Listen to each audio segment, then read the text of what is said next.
Greetings, Poe fans. Welcome to another edition of Poe Unplugged. I am Carmen Bolden. And I am Jeanie Smith, and we are The Poetastic Two. Come zoom with us into the Unbook Club dedicated to the works of Mr. Edgar Allan Poe. Good evening, Poe fans. Welcome back to Poe Unplugged. And tonight we are going to talk about the mystery surrounding Poe's death, which there are many, many, many theories out there. And we have two very special guests with us tonight. Chris Semtner from the Poe Museum, he's the curator there, and Mark Dawidziak, who is a celebrated author. And he has written a very apropos book for this evening, not for this evening specifically, but about Poe's death. We're not hosting a murder plot here, Carmen. Come on. I know.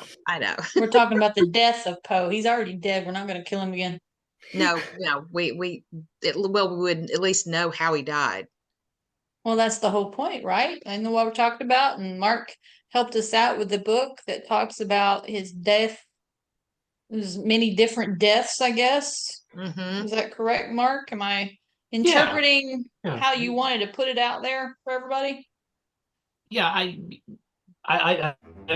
Poe is somebody who just keeps getting buried. You know, he gets buried literally once. You know, on October 8th, 1849. You know, the next day he's buried again because Griswold publishes the obituary, and then Griswold ain't done. He's going to continue to shovel dirt on top of the grave. And then, 1875, they dig him up and bury him again. And so this guy just keeps getting buried, right? And, and the cliche is, it's not original to me, but nothing stays buried in a Poe short story. So, we keep going back.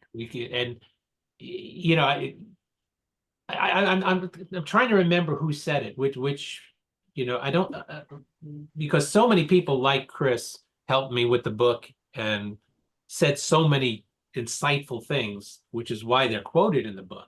But one of them said that, the discussion with Poe always starts with his death.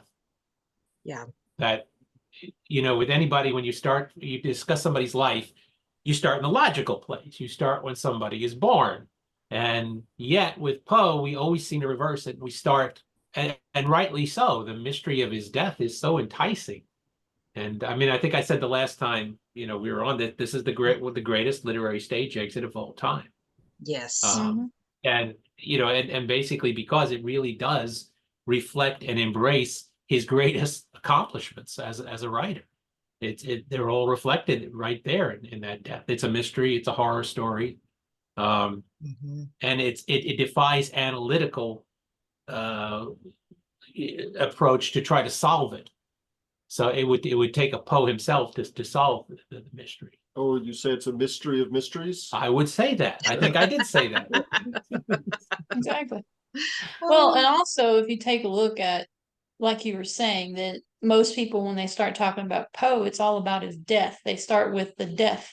And it is one of the biggest mysteries. It ranks right up there to one of the most talked about, which is Jack the Ripper.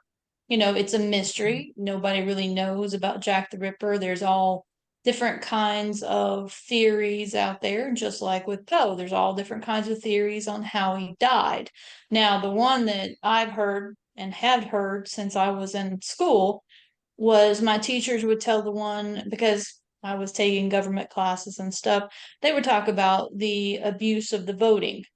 How they were taking Poe, taking advantage of Poe by liquoring him up, as the old saying goes in my neck of the woods, and taking him to the polls and having him vote for who they wanted, and then taking him back to the bar and making him do it again. So that's one of the theories that I heard way back when and through the years. But it's one of those theories. It's a hypothetical, so who knows? And I do believe you hit upon it. I can't remember exactly because it's been a while since I read the book. Sorry, Mark.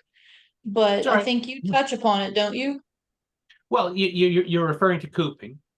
Yes, that's I which couldn't was the think of the word practice at the moment. of kidnapping people and making them repeat voters. And there was an election going on when Poe got to Baltimore. And the problem with that is there's no evidence for it. I mean, it's a really good explanation for the missing days. It's a really Baltimore explanation because Baltimore was mob town. You know, if Poe became incapacitated in Baltimore, that would have been a really bad place to be incapacitated. Any sea town, any town with a harbor would have had a rough area, would have had a rough reputation, or up and down the eastern seaboard. Baltimore had an even worse reputation. They took their rioting very seriously. They every few years that town would riot, which is, you know, how they got to be known as mob town. And cooping is a wonderful theory as to explain the missing days, but it doesn't technically explain what killed him. Yeah. You know, okay, maybe he got cooped. Does that accelerate something that was he sick when he left Richmond? Does this accelerate a pre-existing condition? Even if we were to be able to prove that he was cooped, and we can't, because nobody has ever come forward to say, yes, I saw Poe, I saw him being used as a repeat voter. It would help explain that why he was found in somebody else's clothes. That's, you know, that's again, cooping fits. But as somebody in Baltimore said to me, it almost fits too nicely, doesn't it? It's almost too perfect. Yeah. And it's such a Baltimore explanation as to what happened. And, you know, it's like everything else with Poe. You're always in the land of conjecture and guesswork and theorizing because there is no hard evidence. There's no, again, I would have liked one person to have come forward to say, yes, I passed Poe on the streets of Baltimore on this day. I mean, yeah, that's my issue. That's my issue with the cooping thing, right? He's a recognizable figure at this point in his life. His hometown is technically Baltimore. People would be like, would recognize him if he was in that state. Someone would have said something, like just like when they found him like unconscious, they knew who he was and they got someone to help him. So I have a hard time believing that he kept going through this like voting cycle and no one was like, wait, isn't that Edgar Allan Poe? And not only that, I mean, he had such a distinct look. I mean, he had very unique features. I just have a hard time believing that that is what actually happened. Even if it did, I just personally, you know, you'd be like, hey, wait, stop, you know? Yeah. Now, back then, the pictures we know of him now wouldn't have really been distributed. They would have known him through a couple of really bad engravings. There was a wood engraving from about 1843, and then there was a steel engraving from 1845. So 4 years earlier, where he just kind of looks bad. I think somebody compared his head to a cabbage, and and he said it's something resembling a portrait of me, or something, a so-called portrait of me. And even in Philadelphia, they might not have recognized him. I think when he was supposedly arrested for public drunkenness in Philadelphia the summer before he died, apparently it was a judge recognized him, but nobody else seems to recognize him. And then in Baltimore, I guess he could have slipped between the cracks for a while. Maybe they could not recognize him. Snodgrass, the guy who actually went to the polling place to pick him up after they found him, said he wouldn't have recognized Poe if he didn't know that that was him, because he was in such rough shape. I guess he looked like he was slovenly. He wasn't dressed in the clothes he's used to wearing, and he just was sort of out of it. So he could have been doing anything in those few days. Could have been beaten, could have had his clothes stolen. And the cooping theory seems to come up right around 1860. There's a guy, John Reuben Thompson, who wrote a lecture about Poe's life and genius and death, and he started lecturing about the cooping theory. So I don't know what his source is. But then a couple of years earlier, Elizabeth Oates Smith wrote an article, I think it was in the United States Magazine, where she said, well, Poe actually skipped over Philadelphia entirely, went to New York, got beaten up there, then came back to Baltimore and died. And there's even less evidence of him like skipping over Philadelphia to get all the way to New York. And this is like 8 years after his death, she published that. And we don't know where she's getting her ideas. Well, it's one of the things that's going to. It's kind of fun actually, because one of the things that you realize when I sort of started the book, I kind of had the mentality of a detective on a case, and that's the way I sort of approached it. And detectives need expert witnesses. They need experts to tell them, this is what you should be looking for. This is what you shouldn't be looking for. But right from the start, one of the first things you realize when you examine the original witnesses is there's hardly a one of them that's reliable.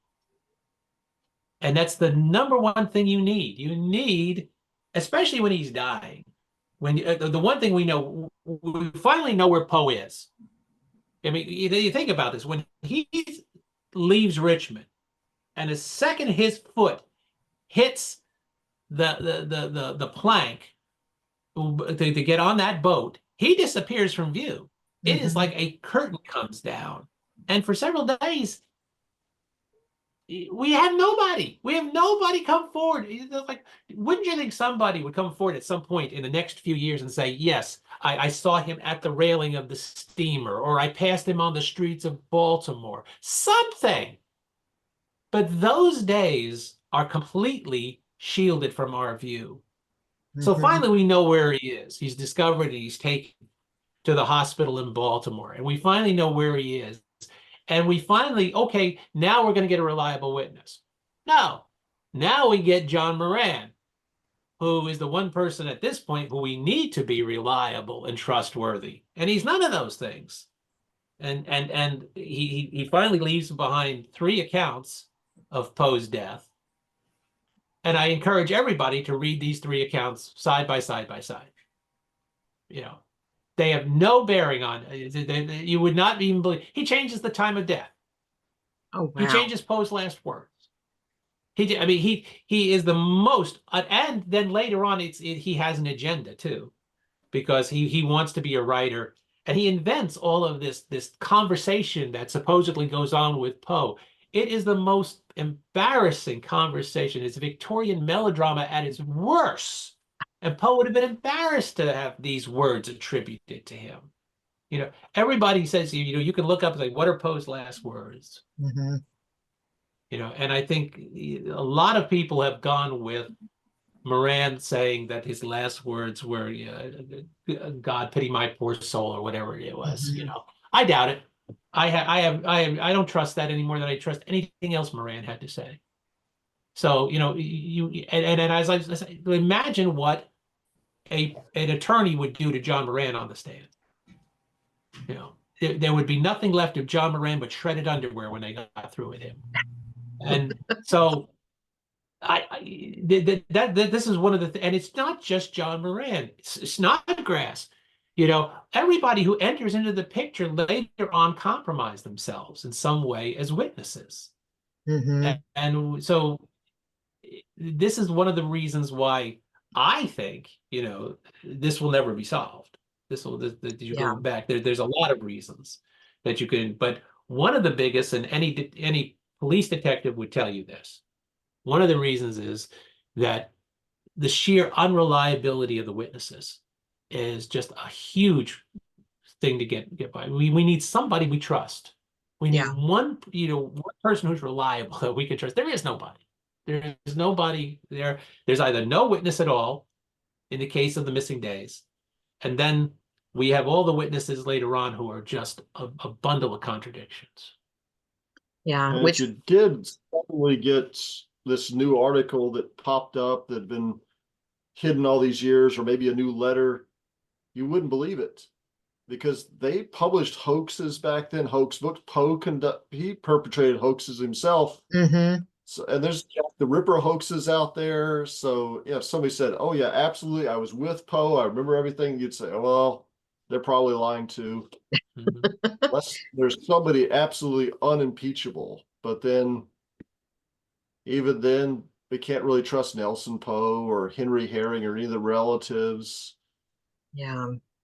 And this John Moran, his accounts keep changing over time, and the earliest one is from a month after Poe's death. And David Galen, he's got a book about Poe's death coming out this year. And I think he proposed that it looks like he's just getting his information from notes probably that somebody else took on Poe's final days. So maybe John Moran wasn't really there. He's just taking notes on somebody else's information. But you have to read David Galen's book when it comes out. Yeah. If you read Moran's account, he makes it sound like he's in attendance on Poe almost every minute. Now this was a very busy hospital with very little staff. He was probably not present at Poe's side all that often. And at some point they say, he's the attending physician who's probably not in attendance for a good part of the time.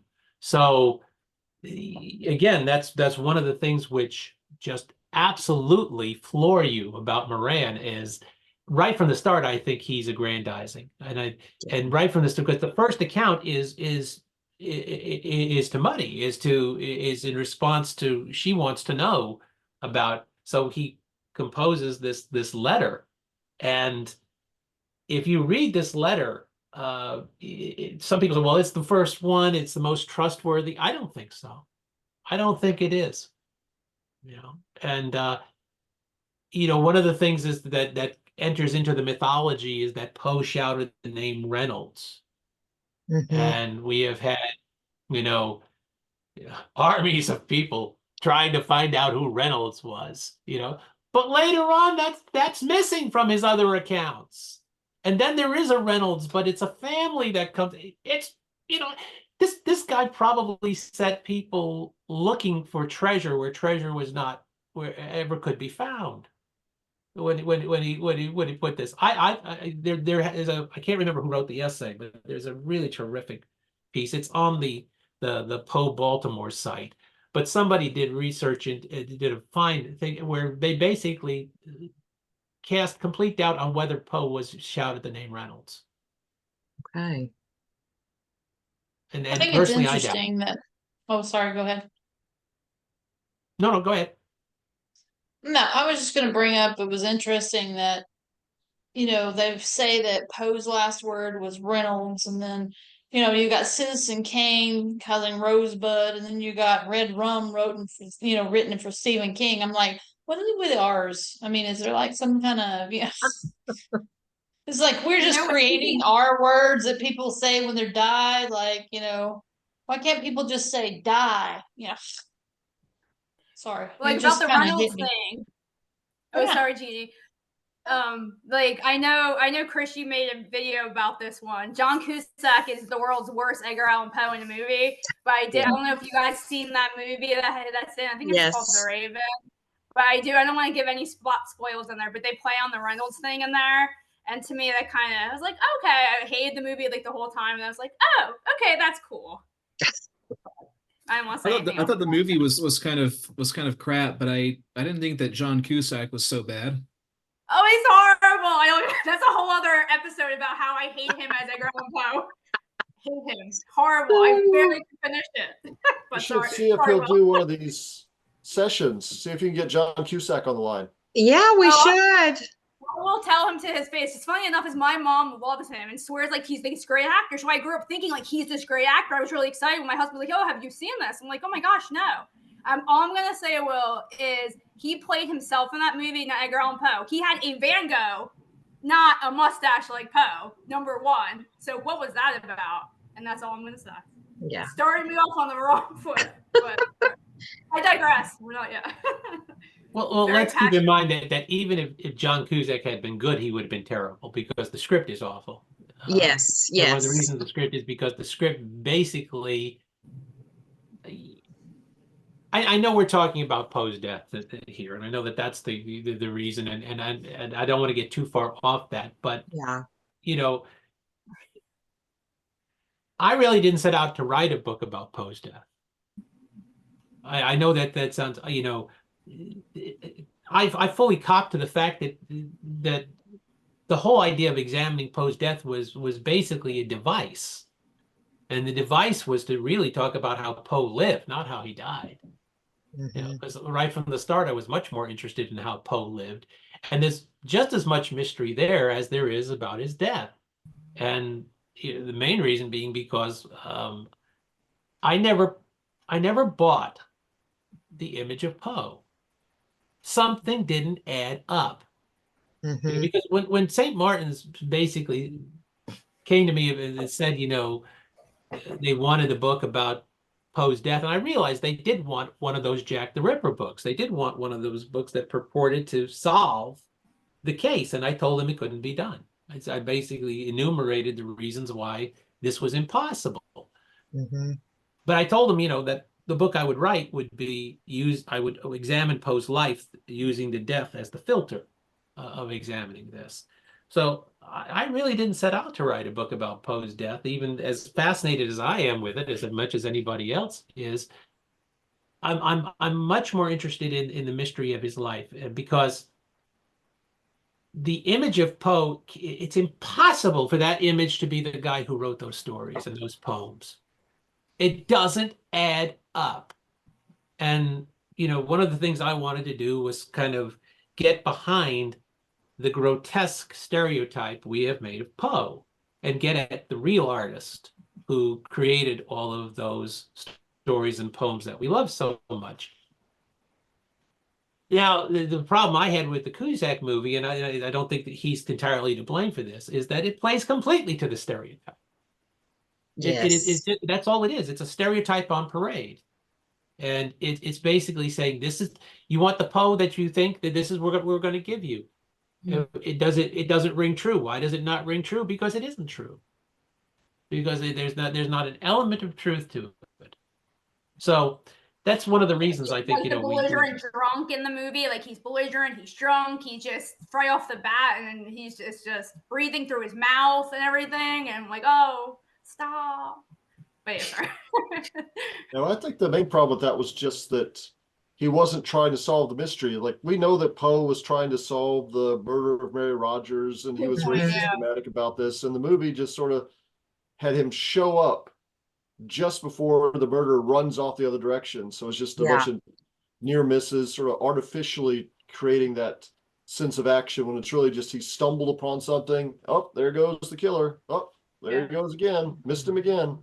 Yeah. But I think that there's multiple Poes, that it's not just the historical figure, the guy that we could have actual historical evidence about, but there's the man, the myth, the monster. There's the Poe that Griswold created. There's the Poe that was on South Park, who's the godfather of goth. And there's even the Cusack Poe, but there's also the altered carbon Poe, who's just the hologram Poe who runs the hotel. And so he's been fractured into a whole bunch of different little Poes. And there, somewhere in there was that historical figure, but it also, I think those other ones had their validity too. That, I guess it was Mallarmé wrote the poem, the Tomb of Edgar Poe, and he said it in a more poetic way, but he said basically Poe became what he is by dying. He became that figure that he is today by dying. And now everybody's just sort of seeing it through different lenses. So the biographer's job is to try to find out where in the middle of that, somewhere, there's this person who lived from 1809 to 1849, and what you can verify behind the myth, behind the monster. But also Poe threw us some curveballs too. He told everybody he went to fight the Greek Wars of Independence, but ended up getting captured in St. Petersburg, Russia. So he tried to mythologize himself. So is there truth to that? And I guess Werner Herzog said that, sometimes that the truth is more than just the facts. Like, if you just wanted the truth, you could read the phone book, and that'd have a list of names and addresses, and they're accurate, but they don't really tell you who the person is. And what is the truth of that person? How do you find that truth? So that's your job. Yeah. And every biographer is going to. Somebody asked me just the other day, I got a Facebook message, and somebody said, I'm really enjoying your book. What other biographies would you recommend? And, I went right back to Quinn. I went right back to Arthur Hobson Quinn and said, it's in many ways the indispensable biography. because it's now 80-something years old.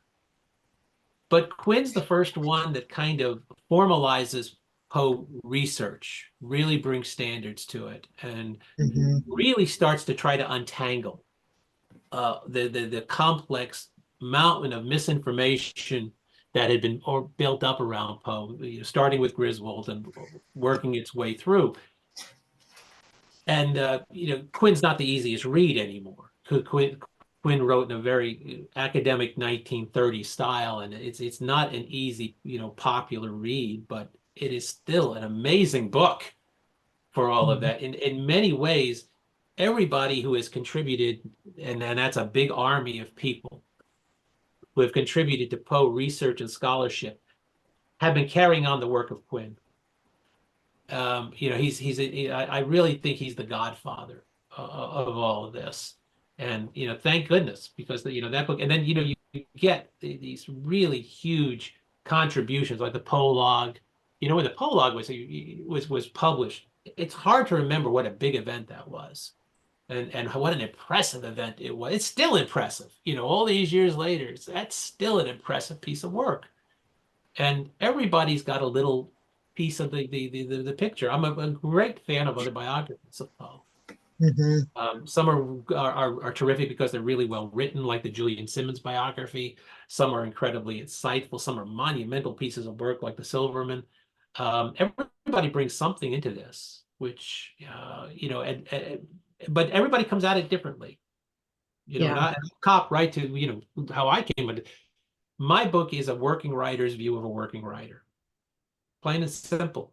That's the way I approached it. I do not pretend to be an academic. I'm not. And you cannot pretend to be a type of writer you're not.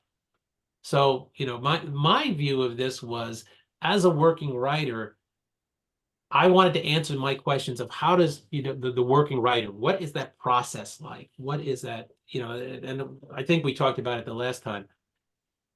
The one thing we always denied Poe in all of these kinds of fractured that Chris is talking about, the thing we always seem to deny him is a sense of humor, which is criminal. Poe had a great sense of humor, and it runs through the criticism. He's very funny in the criticism. He's very funny in the horror stories. He can be really, sneaky funny in the horror stories. So the fact that we deny Poe a sense of humor when almost every single person who is a descendant of Poe and does horror has a great sense of humor. Robert Bloch had a great sense of humor. Ray Bradbury had a great sense of humor. Stephen King has a great sense of humor. Anne Rice has a great sense of humor. All the directors, all the writers, all the actors. And as Stephen King said, you have to have a great sense of humor to do this, or else you go nuts. And you also have to have this basic understanding that humor and horror are flip sides of the same coin. If you do not understand that, you can't write either. You will fail at writing both. So how in the world can we deny, if Poe is really this good at this, if we really acknowledge that he's this good, let's get rid of the stereotype then and get to the guy. Is one of the reasons this guy was so good was because he did have a good sense of humor? Yeah. I mean, that's clear. That's clear from any fair reading of who Poe was, that he had a great sense of humor. So I think that's by like, but everybody comes at it differently, thank goodness. A lot of people just completely skip the work altogether. They remember it from middle school and they assume, oh yeah, I read in middle school as kind of something I was forced to read, and they forget about it, and they just sort of vaguely remember, oh, that's the one about the heart on the floorboards, right? But if you actually read The Telltale Heart, there's a lot of good one-liners, like, I was never kinder to the old man than I was for the whole week before I killed him. Yes. Or The Cask of Amontillado, that's got some good zingers, like, oh, true. I shall not die of a cough. Yeah, true. It's a laugh line. It's a laugh line. He's letting you in on the joke. It's not just a laugh line. He's basically saying, I'm letting you in on this. And that's crafty. That is just really crafty stuff. So, Yeah, he is, and we have evidence that he was personally funny, that he could be very witty, that he could be very charming, that he could be, just a very funny person when he wanted to be. And I'm not trying to whitewash. I be the first thing. Poe would have been a difficult friend. I think Poe would have been the very definition of high maintenance as a friend. As I'm trying to remember who it was. I think it was Steve in Philadelphia, who was it was a National Park Service, and it's in the book. He said that if it was a Sunday afternoon, you were having Sunday dinner, and there was a knock on the door, and you had a peephole, and you could look through the peephole, and you saw it was Edgar Allan Poe, you'd probably pretend you weren't home. That's a great way to say it. That's a great way to sort of say, yeah, we say today high maintenance. Could Poe be sensitive? Could he be, yeah, oh yeah. But most of the great writers, that you could have said the same thing about Dickens. Was Dickens hypersensitive? Oh yeah. Was Twain hypersensitive? Yep. So I think that goes with the territory. Absolutely. Well, I think Keith, you were the one that suggested this topic, correct? He's muted. Keith, are you there? I think he's there, but he doesn't know he's muted himself. Yeah, let me see. Hold on. Let me unmute him. No. All right, who put chat? Somebody put some in chat. Let's see. Will said, is Poe more likely to look into himself and isolate himself during hard times, or more to unload on whoever will listen? That's a great question. And think of him after his wife died. He just sort of shut himself off from the world for a while, and people thought, oh, he's about to die. He's got brain fever. But then in some of the letters, like when he's 26 years old, and this is before he moved Virginia and Muddy down here to Richmond, he wrote this letter just pouring out his heart to a casual acquaintance. Just, I'm so depressed. I don't know why I'm so depressed. And he's just looking for somebody who can console him. So sometimes he seems to really pour his heart out to people. And there's that letter of 1848 or 1849. It's a long letter he wrote that I became insane with long intervals of horrible sanity. And he's just pouring out his heart and soul to a sympathetic ear. But then there's other times that he just sort of shut himself off. And he's able to be both at once. Yeah. Which he had a sense of pride, so he didn't want people feeling sorry for him. He didn't want at least the general public, when he found out that people had collected donations for him and his wife during her illness, he was a little bit embarrassed by that. So he wanted to pour out, but he doesn't want the public to kind of see the intimate details of dressing up a little bit wealthier clothes than he can afford, putting on airs in the heir to John Allen's fortune, but not for Allen's second wife. So he wants to portray himself as a Southern gentleman, even though he really wasn't of that class. He was the son of an actress, and his foster father was a merchant. So the merchants are a little bit below the planter class. And definitely actresses are way below that. Do you think that those missing days, kind of like with what Chris, you just said about the letter of him, and shutting himself off, could he have decided to shut himself off for a few days? And then, could that be a possibility that he just kind of stayed somewhere alone, contemplating what he was doing next? I know, like, you're one of the most recent Curator's Crypt, you bring up the last letter that he wrote and raised some good questions, I thought, of, he wasn't supposed to be in Baltimore. And so I thought maybe we could touch on that. Well, if he were incapacitated, if he had something to drink, he could be sick for days. We know that when he got to Richmond earlier that year in July, he was bedridden for days and doctors were attending him. So he didn't have a cell phone on him at the time. So if he showed up, inebriated or sick, and he was sick before he left Richmond, according to Elmira. She said he had a fever and a weak pulse and kind of dizzy. So if something was causing him to be incapacitated, what would be a cure for it? Stimulants, right? And they thought alcohol was a stimulant. So if he took a little bit of that, that might have made him worse.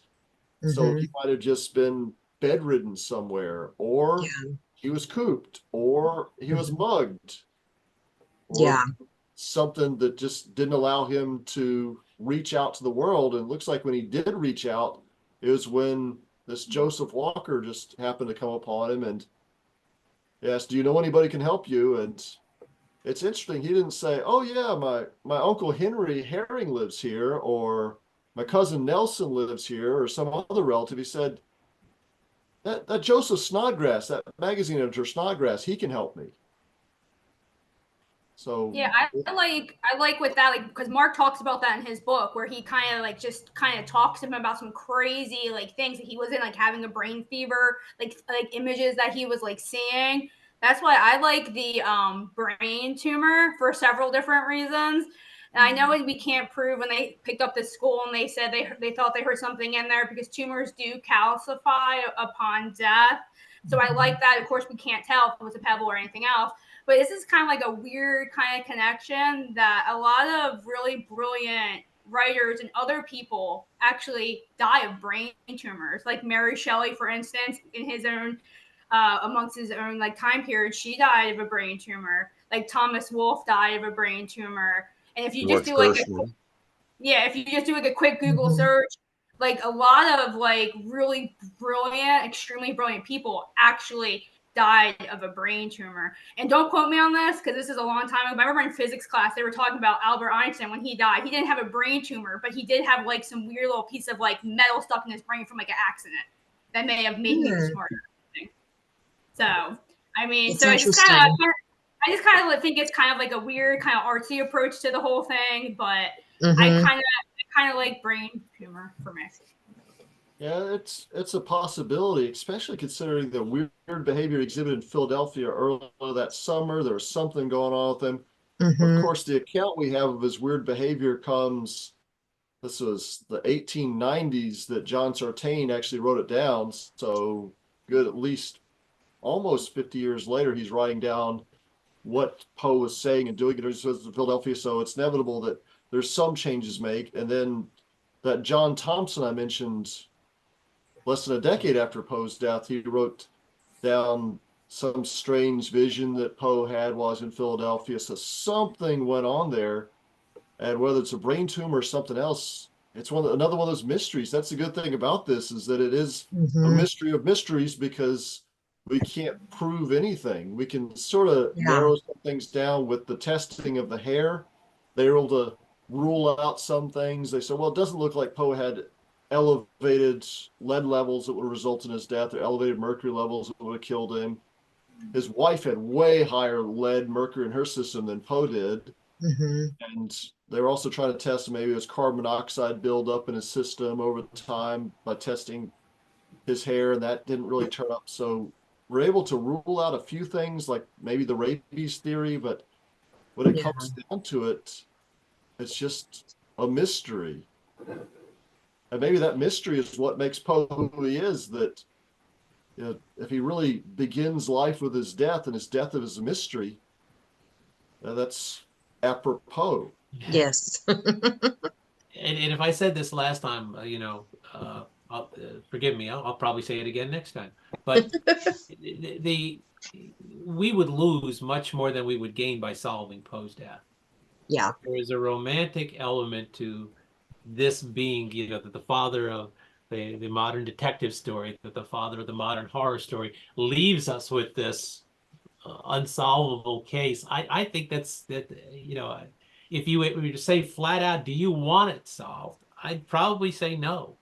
Yeah, we'd have to change the whole exhibit over there, and that would be a real headache. That's true. But but the thing about this is, because this is about Poe's death, Poe died under, because some of the people that I interviewed for the book were forensic pathologists and forensic anthropologists, and they use very, very specific terms. These are very serious people. And, one of the things they took great pains to explain to me is that Poe died under what they would call, non-specific symptoms. If we take what we know of Poe's dying, if we take the general body of knowledge on faith, and I don't think you can even do that, but if we do, Poe seems to have died of what was described then as brain fever. Now, that could be what causes brain fever? What is that? Is that encephalitis? What is that? All of the symptoms that Poe had, if we take the body of the symptoms that we're going to say, okay, we think that this is trustworthy. They fit a staggering number of causes. The fact that he was out of his head, that he was hallucinating, that his nervous system was shot, all of these things, a staggering number of things can cause these. So you can come up with a theory like rabies and bend your theory around the non-specific conditions. And that's what people have done, throughout the years. Everybody comes up with it, and they'll continue to do it because you can make this work because of the lack of good evidence and the fact that the symptoms that we have are not specific to a particular disease or a particular cause. You can build a very good case of drink killing Poe. You can make a very good case for this. He is in Richmond, and he is drinking. And doctors tell him basically, if you keep this up, your system just is not going to be able to sustain it much longer. You're going to die. And Poe, while he's in Richmond, takes the pledge. He joins the Sons of Temperance. And, by all accounts, he kept it. He did stay off of it. Does he drink at some point in the missing days once he leaves Richmond? Again, we don't know, but we do know that drink had a tremendously devastating effect on his system. Yeah. We know that it takes him days. So the missing days, if he drinks and he's incapacitated, drink could have done it. There's no question. So you can build this wonderful circumstantial case for alcohol being the cause of death. And you can also layer some things on top of each other. It could be some kind of meningitis, tubercular meningitis. Then he got drunk. Then he got cooped. Then he got beaten. Then he's in the hospital. Maybe they weren't attending him. Maybe they just sort of left him. They figured, oh, he's just one of the drunks, and just sort of left him. And maybe Moran scrambled after the fact and said, oh, yeah, I totally attended him the whole time. I didn't ignore him for the first couple of days. And then for that first letter that Moran wrote, he mentions he gave him beef tea and stimulants. Yeah. So he was getting whiskey and beef tea. And then later, of course, in one of his later accounts, he says, oh, I offered Poe whiskey. And he said, I shall never touch that demon rum. Yes. Playing to the rafters. Yeah. So anything the doctor could have made it worse. Yeah. Oh. And, the thing that for people, if you want to start a dust up among Poe scholars, just say the word alcohol, because it's almost become a verboten topic among Poe scholars because it's such a minefield. Yeah. And there's some people who just are sure that drink was this, but it doesn't really matter. Drink was a problem for Poe. And it also doesn't matter how much he drank and how often. When he did drink, it had a devastating effect on his system. Yeah. Accumulating over the years. Each time, he is probably undermining his health in the long run. So alcohol, to me, although I don't think it's the primary cause of his death, I think, as detectives, we have it in the room as an accomplice. Yeah. Alcohol is always there And if it's not the main cause of his death, it's certainly a contributing factor. Whether he drinks in the last few days or not, because he has a lifetime of these incidents where he drinks and he takes to his bed for days. It's like, for the rest of us, it's a morning hangover and a cup of coffee and a bad day. For Poe, no. It wasn't just the next a bad morning. It was a bad several days. Yeah. So alcohol's you can't get rid of it. You cannot get rid of it as part of the story. And like I said, if we were detectives, we would have alcohol back in the room constantly. And maybe we treat this as one of the main accomplices of this thing. Mark, I really like the theory that you put forth in your book about how and why he died. I won't say what it is for people who have not finished reading the book. Oh, I think it's out there. I think we don't have to. But I agree with that. I think it's a great deduction, and I tend to agree with that. Well, remember, and it's also not mine. I was not the one who came up with that theory. I settled on it as the one that I believe is the answer. But there were many very fine Poe scholars who would have said tuberculosis as a cause. It is so plausible. It really is. Well, it's the person of interest, isn't it? Who has who has the most means and opportunity here? Who throughout Poe's lifetime, what's the present right from the start? What does his mother die of? Yeah. If most accounts put him at the deathbed, and so Poe could have been affected right from the start. He could have been carrying, and as every medical historian said to me that I talked to for the book, the odds of Poe having tuberculosis, having been infected. Now remember, it's a difference between being infected with tuberculosis and it actually being active. Right. But the notion, what are the odds that Poe had tuberculosis? 100%. It's not 90, it's not 95, it's 100%. He had to have been infected with. So he's carrying the means of it, and probably throughout his life, he's in close proximity to it. And by the way, a staggering number of the population was infected. This was an airborne disease, and it was a very common, it was one of the major killers. I think it was the single biggest killer of children. The fact that Poe didn't have tuberculosis is just off the table. It's out of the question. Yeah. And even today, at least in Tennessee, teachers, the one medical test that they have to have before they can enter a classroom, once they're background checked and all that, is a TB test. And we have to provide that. And it just kind of shows what it could do to so many people if you were a carrier.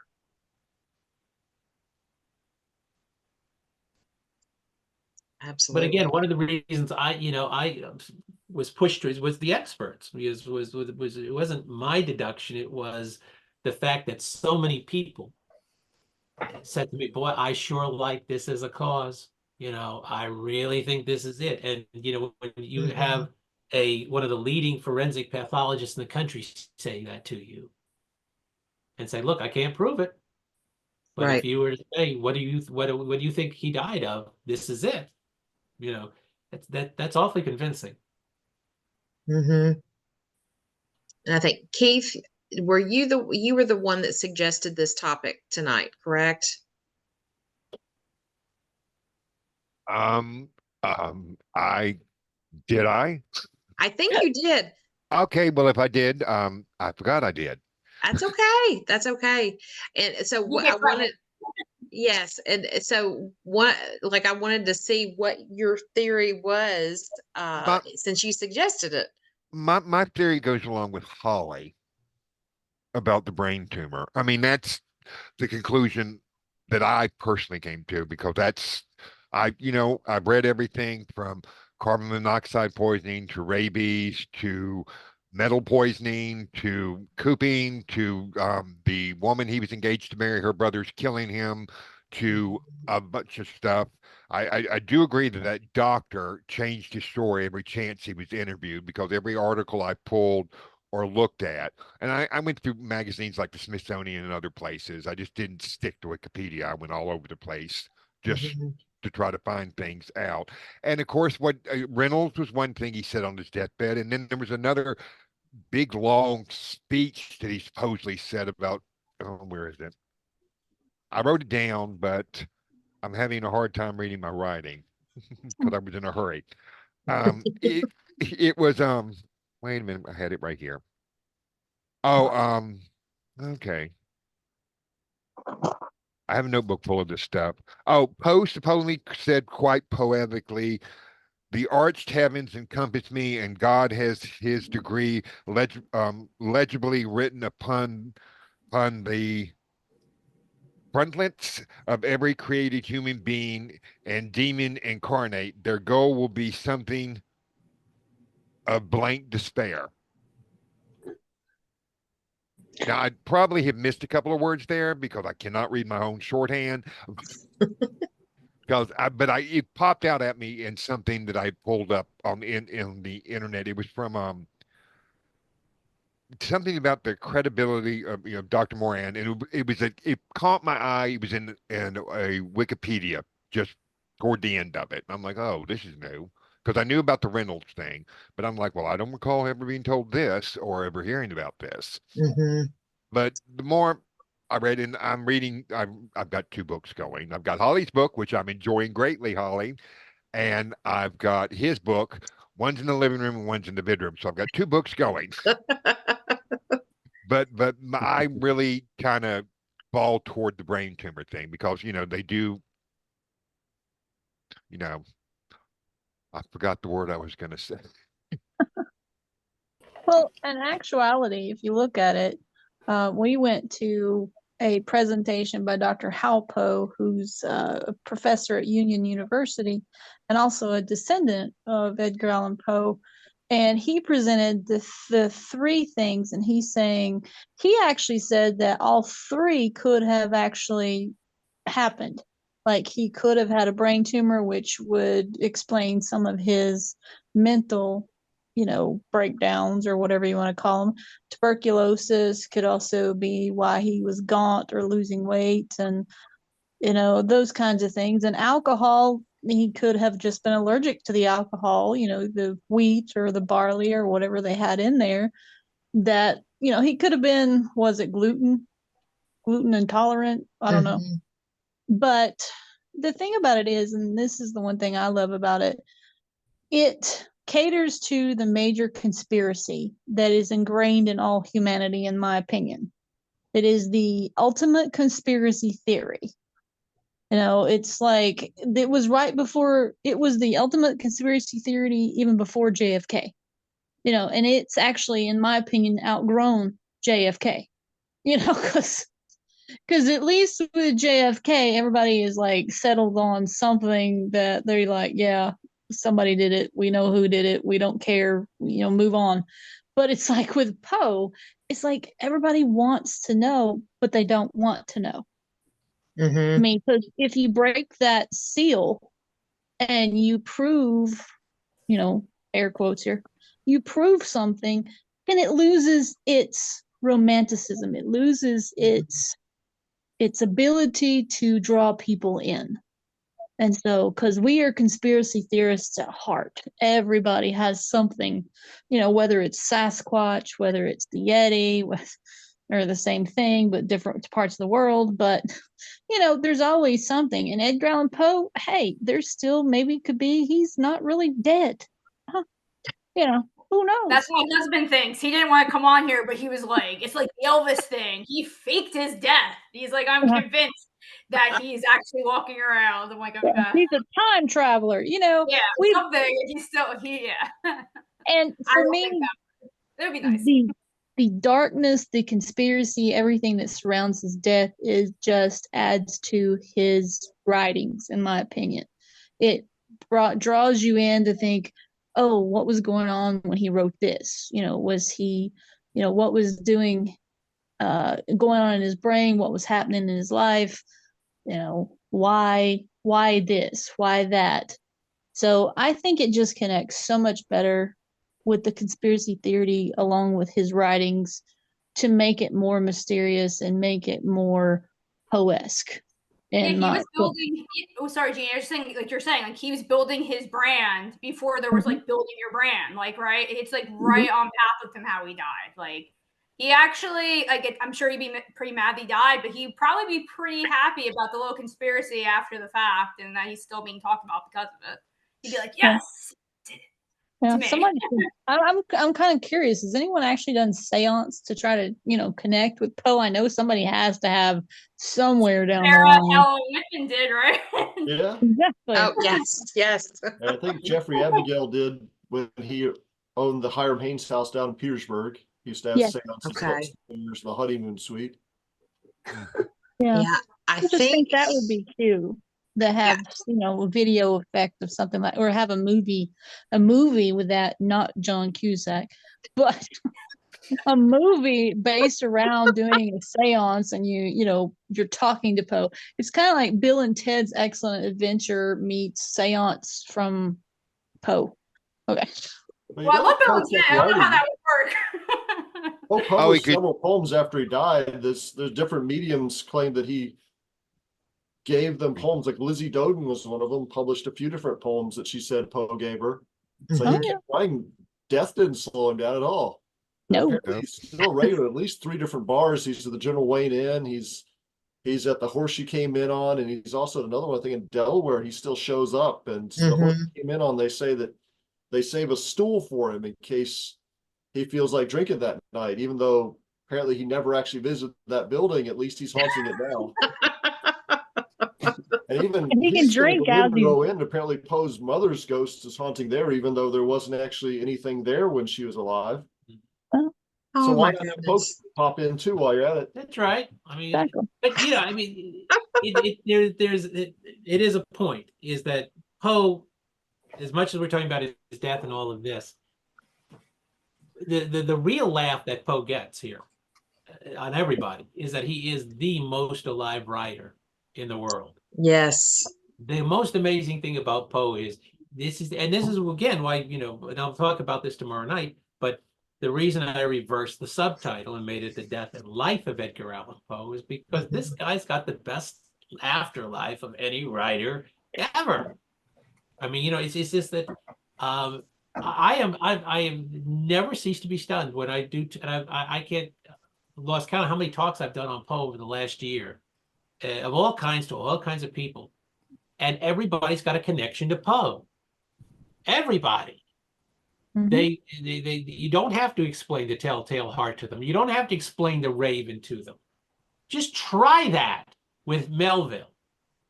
Just try that with Thoreau. Try that with, for that matter, go into a Barnes and Noble and show me the shelves of merchandise for Thoreau.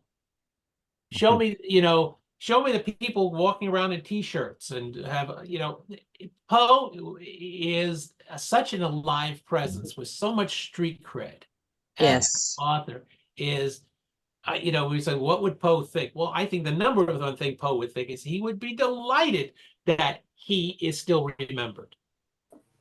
We recognize him, we recognize his face, we recognize his presence, and we actually recognize the titles and the stories, which is the ultimate tribute to a writer. Yes.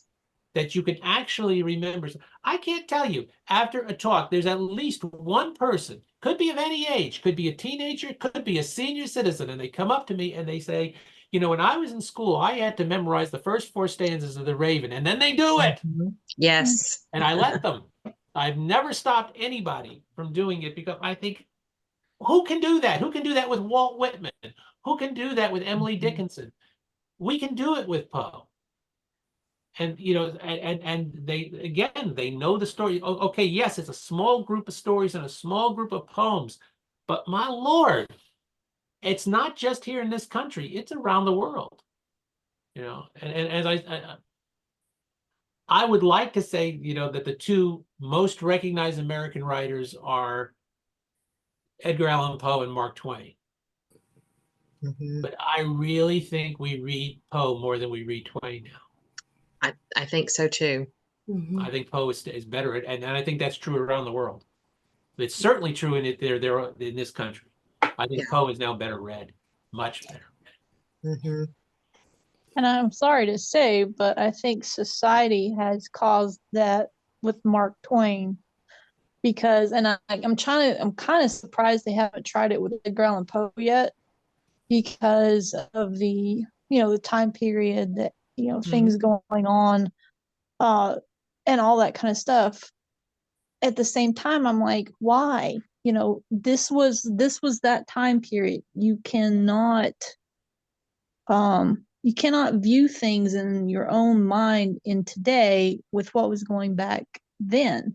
And that's why Mark Twain, he is an awesome, awesome author. I mean, he had such wonderful stories, and it was such down home type in that area that he brought to life. And that's kind of like what Poe did with his area and his time. So I'm like, just read it and enjoy, experience it. You have to experience something before you can, what's the word I want to say here, before you cancel it.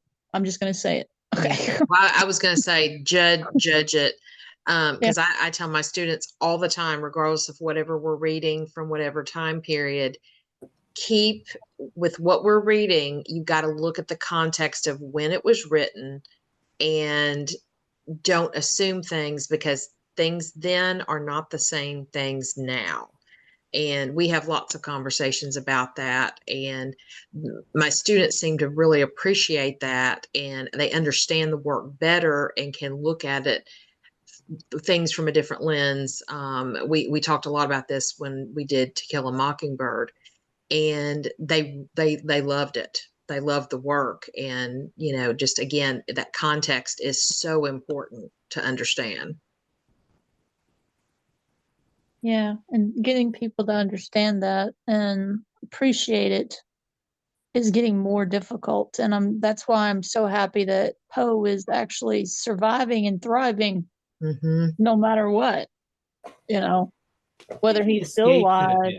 I think one reason is that because Poe is writing, what we give people to read for Poe is dealing with metaphoric, fear, horror, all of this, and that that doesn't tend to get trapped, right? That doesn't tend to get trapped by that what you're talking about, that taking of a 21st century yardstick and measuring other times by that, using that yardstick. I think Poe has the advantage of also being introduced in the 7th grade for the most part. Yeah. Almost, I'm sure there are exceptions, but a large percentage of people get introduced to Poe in the 7th grade. Yes. And that's an age, it's a wonderful age to get it. It's a fantastic age to get Poe and to get that kind of writing. And because it's an era where most kids don't like to read. Most kids, reading is a chore. And all of a sudden, we give you Edgar Allan Poe. And Edgar Allan Poe is, walling people up in catacombs and sticking them in torture chambers and dismembering corpses. And all of a sudden, it's like, this is reading? Yes. This is fun. Ask any teacher, they'll tell you they love getting to the part where they teach Poe, and the students love getting it. Yes. I did, and this is my father did. My father, in the depths of the Depression, in the 1930s, got Edgar Allan Poe at that age. And he didn't mind when I got it in the 7th grade because he already loved it. He didn't object. Why he didn't object is the miracle. Because can you imagine? Just imagine for 1 second the hue and cry if you gave 7th graders these very same stories and they were written by contemporary authors. Imagine what people they would take these stories home and say, we're reading a story where, somebody plans a murder and dismembers the corpse of an old man and hides it under the floorboards. People would lose their minds if you told them that. And yet it's Edgar Allan Poe, and nobody raises an eyebrow about it. And the reason is because at this point, grandparents, parents, they all got it and they all loved it. So they don't object. Yes. They don't, one little word of objection to it.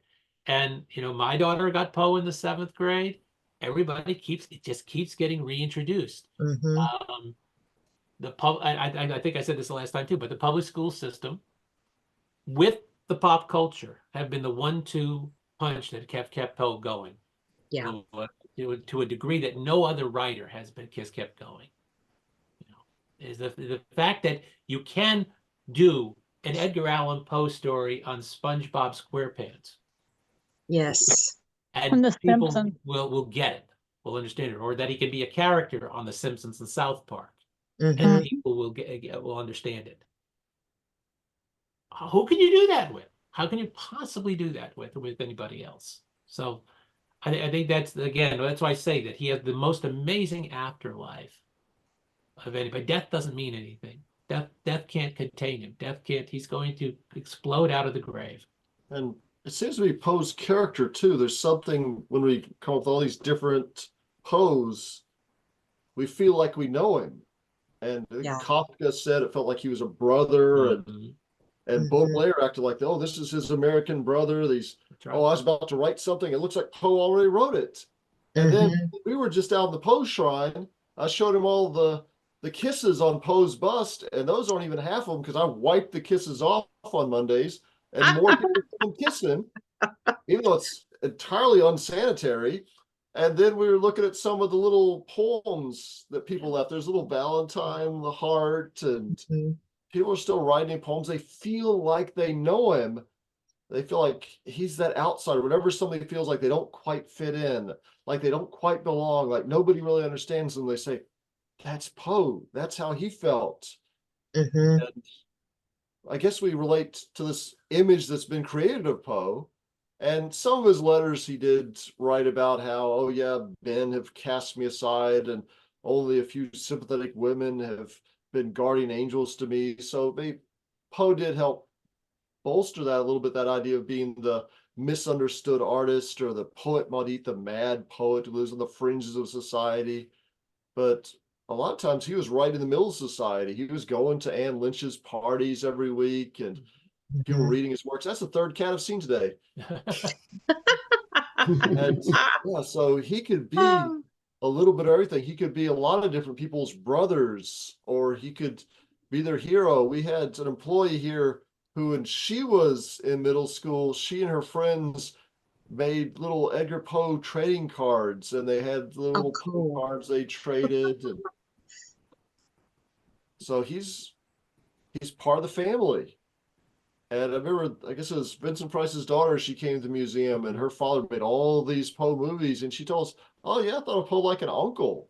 I didn't realize, he'd been dead since 1840s, but the way he feels so alive, he feels real in maybe a way that a lot of other authors from the 1840s don't feel like they're real. They feel like distant figures who they're high up on some pillar somewhere. And a lot of the statues you see of different authors are up on some pillar. You look up and see them, but then you go to Boston, that Poe statue is right there on the sidewalk with you. You just walk right up to him. He's standing where you're standing. And if you come to the Poe Museum, you can actually see the socks he was standing in. They're not on his feet anymore, though. He didn't get the feet. No. Well, you mentioned the kisses on his bust. That reminds me of growing up in Memphis, visiting Elvis's house. This was even before he died.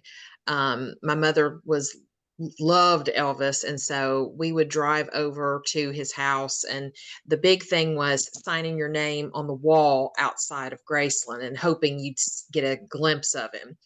And to me, that's that same kind of pop culture status of, Elvis and music Poe in literature, and it's just, because it's kind of the same thing. And some people, I think, would kiss the wall and things like that. It's just that holding him up to how great he was as a writer and what he means to each individual. And, when you read him at the beginning of, around 7th grade and then later in life. Well, if you ever notice that you never see Poe and Presley in the same place at the same time, true. They both have the same initials. Yes, they do, and both born in January. And Presley had the twins. Oh, wow. Yes. There's a lot of little. We've solved the mystery. Poe faked his death and came back as Elvis. Yes. Very plausible. I never thought about that. He's the king. Yes. Oh. Well, one of the things that you said that I want to touch upon earlier, Chris, I think it was you and not Mark, was about how Poe is still around and how the people in that time period, that the authors aren't really there. Well, the thing that hit me with that is like, when I think of that time period, I think about the characters and the stories. I don't think about authors. But Poe is the only one that is the author and the works that come together and is still alive, because, Frankenstein, I'm like, oh, Frankenstein is still, Mary Shelley and all those. That was the same time period in that area. But Mary Shelley, yeah, she was a female writer. So that was one of the things that she's remembered for. But at the same time, you think of one and you think of the other, but you can't really separate them like Poe. Poe has his own presence as just being Poe, not the guy who wrote The Raven or the guy who wrote Telltale Heart. He has his own separate identity, is what I'm kind of saying, is he's got a dual identity, and it's both thriving, both as the author and as the person. Well, he also became part of the story. This whole story about Poe's death and the mystery, Poe's a character in that story.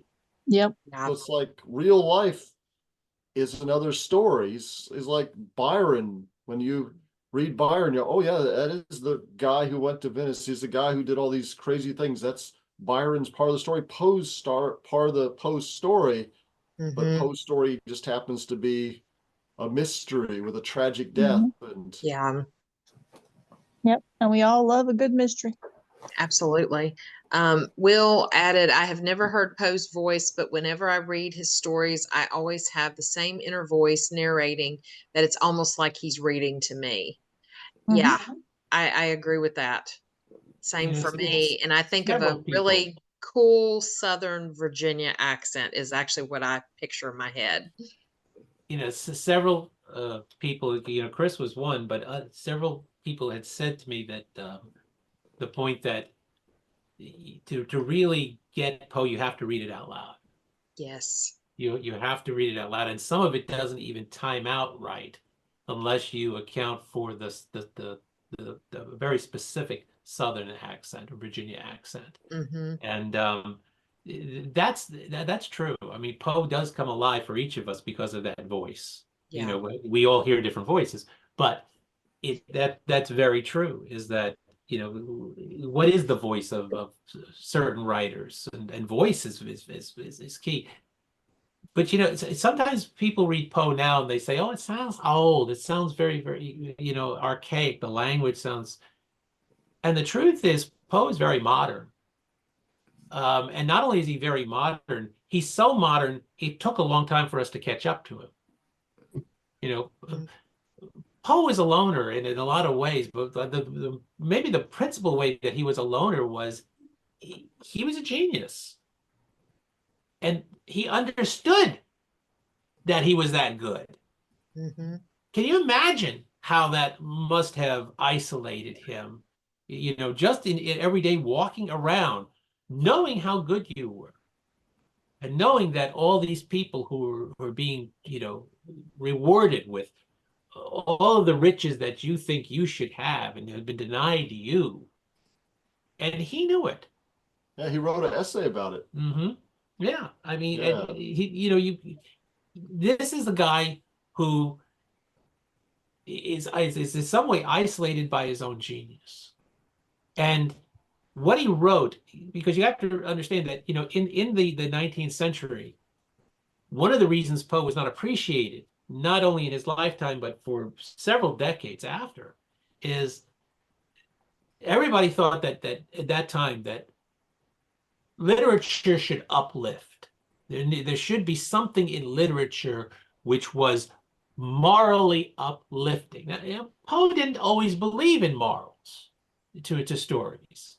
There's several things he rejects them to a certain extent.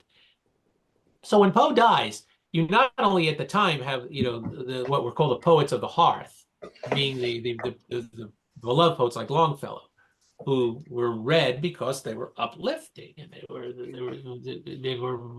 had morally superior themes in what they were doing. And this leads into the Chautauqua movement. And the Chautauqua movement is all about uplift. So Poe is not really recognized. It really takes the 20th century for us to catch up to Poe. Mm-hmm.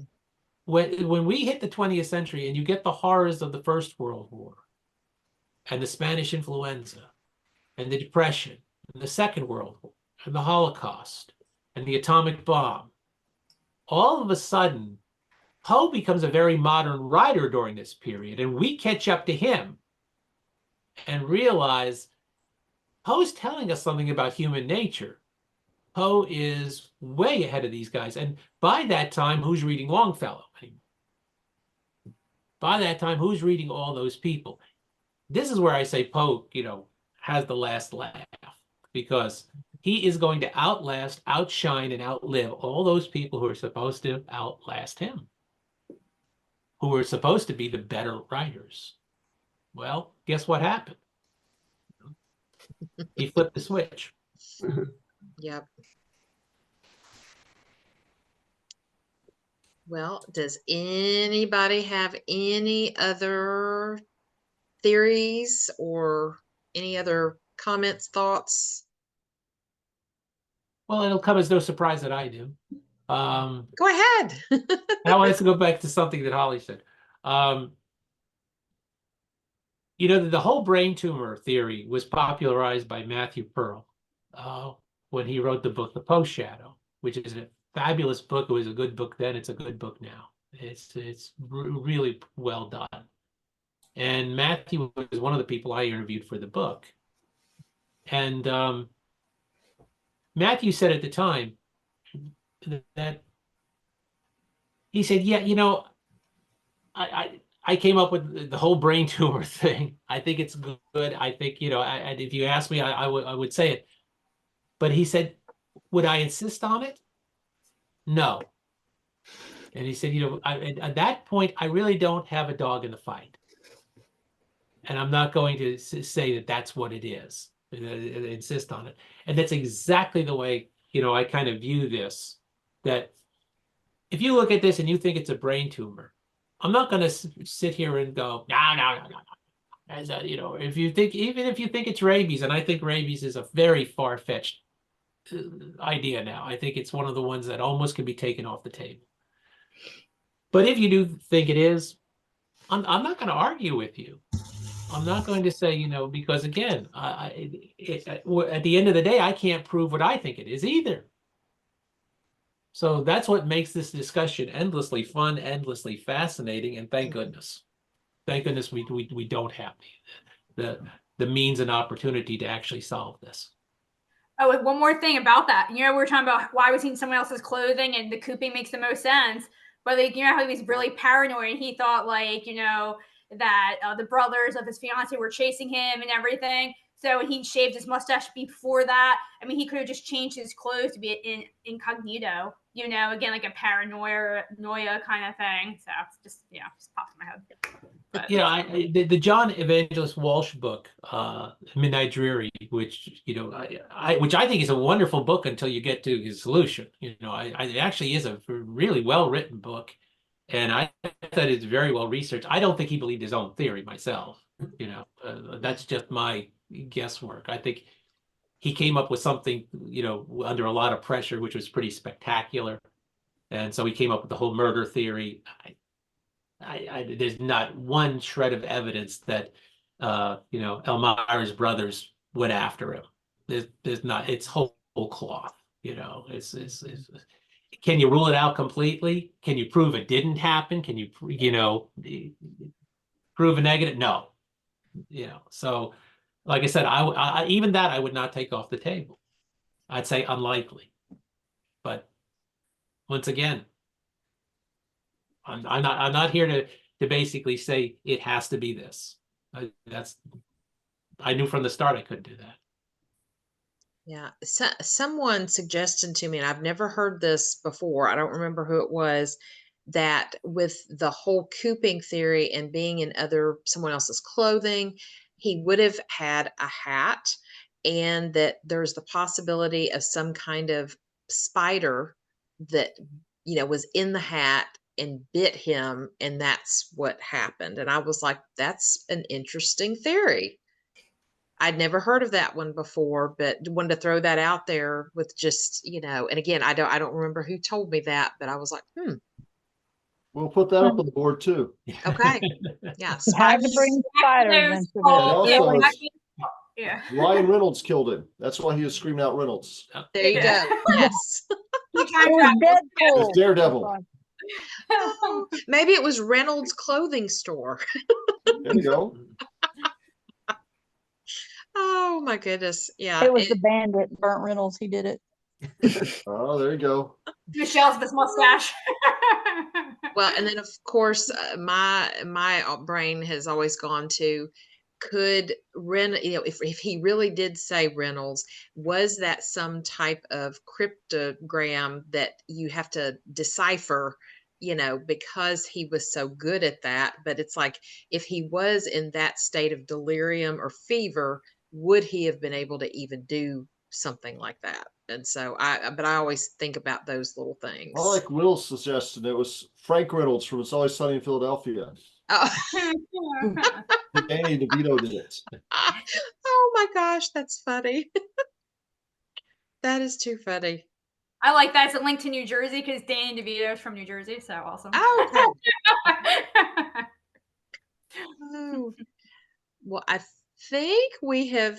I think I had made a list of everything that I had studied, over the years and recently, and I think we hit every single one plus of all the different theories around his death. So, Okay, I'm gonna have to say it. I have to say it, Carmen. Uh-oh. We have talked Poe to death. Just saying. I had to go there. I had to say it. Jeanie has been full of puns and things all week. Actually, really for about 2 weeks. Almost everything she says kind of comes out that way. So we'll take it, Jeanie. Well, Chris and Mark, we really appreciate you guys being able to talk with us and give us such great information. You guys really have, so much about Poe, and it just adds to our discussions, and we really appreciate you guys so much. Thank you. This is thank you very much. Tomorrow night. Yeah, we love having you guys on. So yeah, wish we could be there for your discussion tomorrow night, Mark. You got time, drive on down. Yeah. Technically, I'm on spring break. I could. Yeah. All right. Well, anybody else have anything else to add? Well, this has been awesome. And let's see, next month, I think I meant to look this up. Jeanie, what is next month? Oval portrait. Yes, it is the oval portrait. And I think, Chris, you're going to join us for that one as well. Okay. I think that's what we talked about. Yeah, I mean, that's right. But yeah, I'm excited for that one because I don't think that one gets as much read time or discussion time as other stories of Poe's. So, so that'll be good. And I think Leela suggested that one. So thank you. No, I suggested Pim. Pim. I always forget. And I think so. Keith, it was Keith, and you made suggestions at the exact same time, so I get them confused. Oh, that's okay. So, yeah. yeah. So oval portrait next for April, and then Pim for May. So Pim is not something. I mean, you could read it in a day, but it does take a little longer because it's a novel. So I guess on that note, we are done for the evening. Yeah, thank you, everybody. And we look forward to next month. Oh, bye. See you all again. Bye. Bye. Good night. Bye, everyone. Bye. Bye.